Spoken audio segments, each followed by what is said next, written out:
اب یہ کھجور کا تنا ہے، اللہ نے اس کو اتنی محبت حضور پاک صلی اللہ علیہ وسلم سے عطا فرما دی۔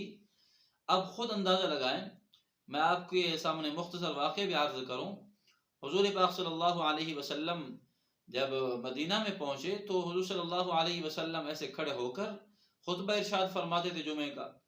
تو صحابہ نے عرض کیا، اللہ کے رسول اب مجمع بڑھ گیا ہے، مجمع زیادہ ہو چکا ہے، تو اگر آپ چاہیں تو آپ کے لیے ممبر تیار کیا جائے جس پر کھڑے ہو کر آپ خطبہ ارشاد فرمایا کریں۔ تو حضور پاک صلی اللہ علیہ وسلم نے یہ سوال کیا کہ ممبر کون بنائے گا؟ ایک بندہ کھڑا ہوا، اس نے کہا میں بناؤں گا، لیکن انشاءاللہ نہیں کہا۔ حضور پاک صلی اللہ علیہ وسلم نے فرمایا بیٹھ جاؤ۔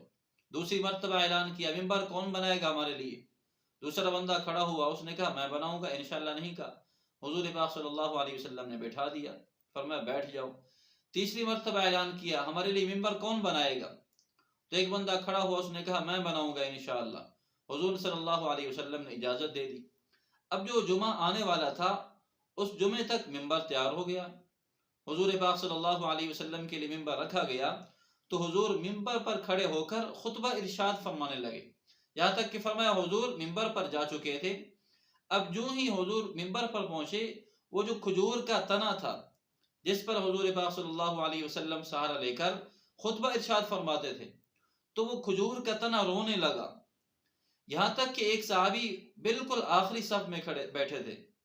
حضور پاک صلی اللہ علیہ وسلم کی محبت میں وہ تنا رونے لگا، تو وہ صحابی فرماتے ہیں اس کے رونے کی آواز ہم نے آخر میں سنی، آخری صفوں میں سنی۔ اب روایات میں آتا ہے حضور پاک صلی اللہ علیہ وسلم نیچے اترے اور جا کر اس کے اوپر ہاتھ پھیرا، جب ہاتھ پھیرا تو وہ خاموش ہو گیا۔ اب یہ ہم سے یہ کیا تقاضا کرتا ہے یہ تنا؟ اب ایک تنے کو حضور پاک صلی اللہ علیہ وسلم سے اتنی محبت کہ حضور کی جدائی برداشت نہ کر سکا۔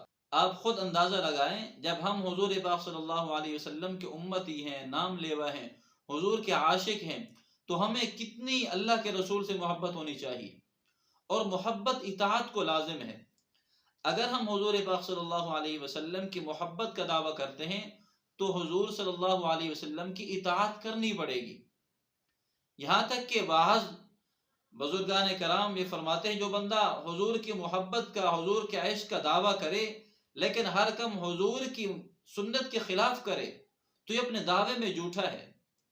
تو اس لیے ہم اپنا دعویٰ بھی کریں، یہ ہمارا ایمان ہے، اور اس دعوے پر عمل بھی کریں، اس پر پورا اتریں، حضور کی محبت کا ہم ثبوت دیں اپنے کردار سے، قول و فعل سے، اعمال سے، زندگی سے۔ تو جب حضور کی محبت کا اظہار کر کے اس پر عمل کریں گے، زندگی دکھائیں گے، تو انشاءاللہ اللہ جل شانہ ہمیں بھی دنیا کے اندر بھی کامیاب کریں گے اور آخرت کے اندر بھی کامیاب کریں گے۔